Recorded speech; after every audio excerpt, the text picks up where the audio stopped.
Bonjour à tous. Quels sont les liens qui existent entre l'esprit et le corps? Quel est le rôle de l'esprit sur le corps? Les sciences occidentales ont-elles des points communs avec la science de l'esprit telle qu'elle est conçue, expérimentée et appliquée dans le bouddhisme tibétain? Est-il possible de fonder une nouvelle éthique universelle, une éthique qui serait basée notamment sur une nouvelle compréhension des relations corps et esprit par la science? Ce sont ces questions et bien d'autres que nous allons aborder aujourd'hui avec Francisco Varela. Francisco Varela qui est à l'origine de rencontres régulières entre des scientifiques du monde entier et le Dalai Lama. Francisco, bonjour. Bonjour. Alors vous êtes d'origine chilienne, neurobiologiste, écrivain, connu pour vos travaux notamment de recherche en neurobiologie. Et depuis des années, vous vous intéressez donc à l'esprit tel qu'il est conçu, expérimenté et connu dans le bouddhisme tibétain. Alors qu'est-ce qui vous a conduit en tant que scientifique à vous intéresser à cette science qui peut paraître quand même très éloignée de votre domaine? Moi, en tant que scientifique, c'était la question de base. Depuis tout petit, la question qu'est-ce que c'est que l'esprit, du point de vue de biologiste que je suis, des neuroscientifiques que je suis, ça m'intéressait. Donc c'était ma formation et c'est toujours ce que je fais tous les jours au laboratoire, dans le cadre de notre laboratoire au CNRS. Ceci dit, étudier les cerveaux. Quand on étudie les cerveaux, à ce jour-ci, ça ne parle pas du passé, mais oui, aujourd'hui. Maintenant. Et on étudie quoi? On étudie des choses comme la perception, les mouvements, la mémoire, l'émotion. Or, cette étude de l'esprit des sciences cognitives sont en singularité dans les domaines scientifiques. Qu'entend-on en général, en quelques mots, par sciences cognitives? C'est une assemblée, une fédération qui date d'après la guerre, en gros, qui a mobilisé donc beaucoup de disciplines traditionnelles comme la psychologie, la linguistique, la neuroscience, l'intelligence artificielle, l'anthropologie et autres, pour justement faire, parce que c'est évident que l'objet d'étude qui est l'esprit humain et l'expérience humaine n'est pas du tout restreint seul à la psychologie ou seul à la neuroscience, etc. Donc il y a une espèce de travail fédérateur, c'est ce qu'on appelle aujourd'hui les sciences cognitives. Il faut quand même préciser que vous êtes bouddhiste vous-même depuis une vingtaine d'années. Voilà, je me suis intéressé au bouddhisme parce qu'il semblait très nettement, très scientifique en méthode d'observation. Donc j'ai commencé ce travail de pratique donc, de méditation assise, shamatha vipassana, ou méditation très de base. Et je l'ai fait pendant plusieurs années sans aucun souci de lier ça à la science. Du coup, après quelques années, les questions se sont posées très naturellement. Et c'est là où cette démarche comparative ou d'échange a commencé. Donc vous voyez, c'est d'une part quelque chose qui a une logique interne. Je crois que la direction de la recherche va par là. Et c'est aussi une question personnelle. Parce qu'à un moment de ma vie, j'avais des motivations personnelles pour m'intéresser au bouddhisme, comme n'importe qui, disons. Un des grandes découvertes des sciences cognitives ces dernières 20 années, c'est qu'effectivement, cette notion qu'il y a une espèce de chose qui serait la conscience ou l'esprit, qui serait localisée quelque part, qui serait un objet ou une substance quelconque, a été démontrée fausse. C'est-à-dire, un des grands apercés de cette recherche est de montrer que finalement, l'esprit, on ne le trouve nulle part. Moi, je trouve ça un message scientifique, un des plus intéressants du XXe siècle. Enfin, il faut vraiment mesurer la portée de ça. Alors, parallèlement, comme vous le savez, l'investigation bouddhiste directement sur l'expérience, c'est intéressant. Il avait très longtemps abouti à la même conclusion. C'est-à-dire que si je regarde mon esprit sur un regard de méditant, je passe des heures et des heures à voir cette dynamique de l'expérience qui émerge et disparaissent, qui émergent et disparaissent, je me rends compte en fait qu'il est composé des facteurs, on appelle ça dans la tradition tibétaine, fait indien aussi, des facteurs mentaux. N'est-ce pas? Il y a justement des choses comme l'attention, des choses comme les contacts, des choses comme l'émotion, des choses comme la posture corporelle, etc., etc.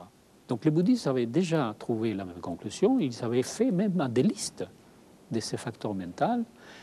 Et donc, il y a là une espèce d'expression de cette découverte très fondamentale, qui est les soi ou les moi.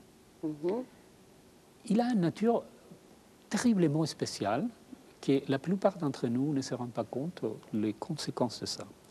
Pourquoi je dis ça? Parce que, d'une part, ce n'est pas quelque chose qui n'existe pas. Quand les gens, souvent, en fait, malheureusement, disent « Ah, les bouddhistes disent que l'ego n'existe pas », c'est faux. C'est faux. Les bouddhistes disent l'ego existe, mais sa nature n'est pas ce que vous pensez. Oui, c'est ça. C'est-à-dire, ce n'est pas une nature solide, stable, permanente. Vous les trouvez, vous les perdez. Vous les trouvez, vous les perdez. C'est comme beaucoup de choses, en fait, dans la vie. C'est l'impermanence. C'est d'une part l'impermanence, mais ce que j'essaie de souligner, Catherine, c'est la subtilité de se rendre compte que cette notion que l'ego n'est pas quelque chose qu'on trouve quelque part. Oui. Donc, ce n'est pas quelque chose qui existe. Mais en même temps, ce n'est pas quelque chose qui n'existe pas. Pourquoi? Pourquoi n'existe pas? Eh bien, parce que je vous dis, bonjour Catherine. Et j'y vais acheter ma baguette. Oui, oui. Donc, il y a une existence qui a cette statut intermédiaire entre existence et non-existence. Et regardez bien, les gens écoutent ça habituellement en Occident, ils se disent, mais tu racontes quoi là? Ça paraît un peu... Ça paraît un peu mystique. Oui. Alors, c'est pas aussi compliqué que ça. Et là, encore, la science nous aide beaucoup. Pourquoi? Parce qu'un des recherches, des frontières de recherche intéressantes dans la science, c'est ce qu'on appelle justement la théorie des systèmes complexes. Ce que vous avez entendu parler, les chaos, les systèmes complexes, les systèmes non déterministes, etc., etc. Quel est l'enseignement fondamental de ces théories? C'est de dire, attention, cette mode d'existence, ni existence ni inexistence, c'est très commun. Prenez par exemple la France. D'accord? La France existe-t-elle ou non? Oui, C'est-à-dire qu'elle existe, non? Parce qu'on fait des Il y a des guerres, on fait des traités de paix, frontières. et il y a des commerces extérieurs, n'est-ce pas? Donc, elle existe. Oui. C'est-à-dire il y a une façon d'identité transitoire où qu'on ne trouve pas. Il n'est pas ici, la France, il n'est pas ici, il n'est pas chez M. Chirac, il n'est pas dans le ministère de l'économie.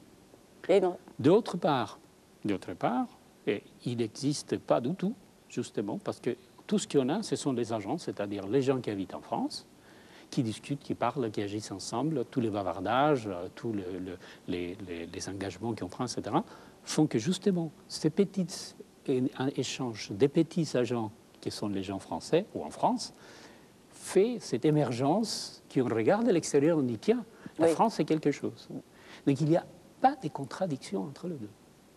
C'est-à-dire de dire que l'ego existe ou n'existe pas, ce serait comme dire soit vous choisissez, soit la France existe quelque part, ou il n'existe pas. C'est un peu bête. On doit tenir compte des deux finalement. On doit tenir compte des deux, on doit tenir compte de cette fondamentale manière d'exister. C'est-à-dire que la nature, c'est ça un peu le message, la nature elle est un peu trompeuse.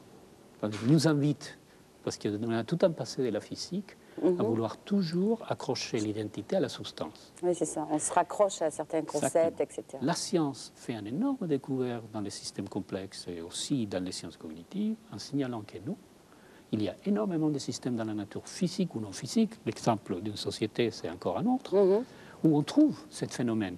Des agents qui interagissent, qui vont faire émerger une unité, une totalité qui est à un autre niveau, soit que vous appelez cerveau, ego, ou français, la France. Enfin, il y en a plein d'autres exemples. Et ça, c'est justement un des messages les plus intéressants du bouddhisme. Donc, c'est ce qu'on appelle la voie moyenne, finalement. La voie médiane. La voie médiane qui consiste justement, comme a été dit, par exemple, dans Nagarjuna à maintes reprises, et la voie moyenne n'est pas autre chose qui n'est pas choisir entre l'existence et la non-existence. Et là, vous le voyez incarné. Oui, c'est concret. Ce n'est pas un espèce d'énoncé métaphysique, ça, c'est très concret. Alors, une manière d'incarner ça aussi, je suppose, pour le scientifique que vous êtes, c'est lorsque vous travaillez sur le système immunitaire et que vous dites que ce système est un second soi corporel. Alors ça, c'est une nouveauté, c'est quelque chose qui n'était pas connu. Est-ce que vous pouvez donc nous resituer les deux soi officiellement C'est-à-dire, en fait, là, justement, vous avancez encore un pas. Il y a un soi qu'on identifie traditionnellement avec les soi, qui est les soi, je vais dire, cognitive, mentale. Parce qu'on est habitué à se référer à soi-même sur des aspects des fonctionnements de l'esprit. Ceci dit, on oublie souvent, sauf quand ça tombe malade, qu'on a un autre soi, qui est l'intégrité de notre corps, qui est aussi indissolublement lié à de soi mental ou expérientiel. Et cette soi somatique, cette soi corporelle, c'est aussi une unité. Il y a une unité qui fonctionne exactement sur la même manière. C'est-à-dire il faut qu'il y ait des petites cellules partout, c'est la constitution de notre corps. Mais comment ils font les cellules pour agir ensemble? Eh bien, justement, il y a ces interactions locales qui vous font une émergence qui est ceci.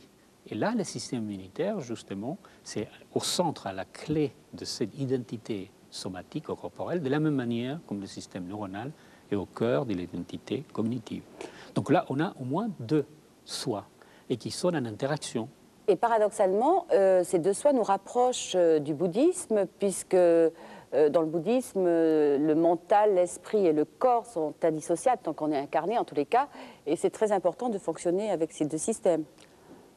Oui, mais j'irai encore plus loin, Catherine, parce que c'est vrai tout à fait ce que vous dites, qui est dans la tradition tibétaine. Il n'y a pas cette séparation. En Occident, on a une tendance à séparer les deux. Mais une des conséquences aussi de cette vue des systèmes complexes, ces sciences cognitives que j'évoquais tout à l'heure, c'est justement que le public comprenne ou réfléchisse à la conclusion scientifiquement valable ou valide, que justement cette même conclusion de l'inséparabilité entre le corps et l'esprit sort de cette vision. Vous voyez, imaginez-vous si je vous dis il y a une séparation entre la France et les Français. Vous me dites, Oui, c'est fou. C'est-à-dire, vous savez que vous recevez vos impôts une fois par an. Oui. Vous savez que s'il y a des grèves à Marseille, vous avez des effets directement sur votre vie.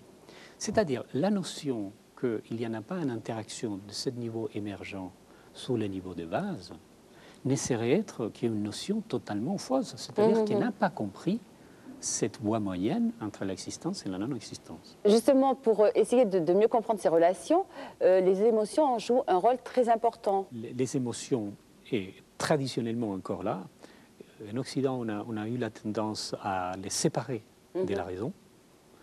Et si vous regardez bien quelle est la tradition occidentale qui fait ce type de coupure, c'est la tradition dite rationaliste, qui est très associée à la tradition scientifique, qui cherche la vérité dans ce qui est constant, ce qui est stable.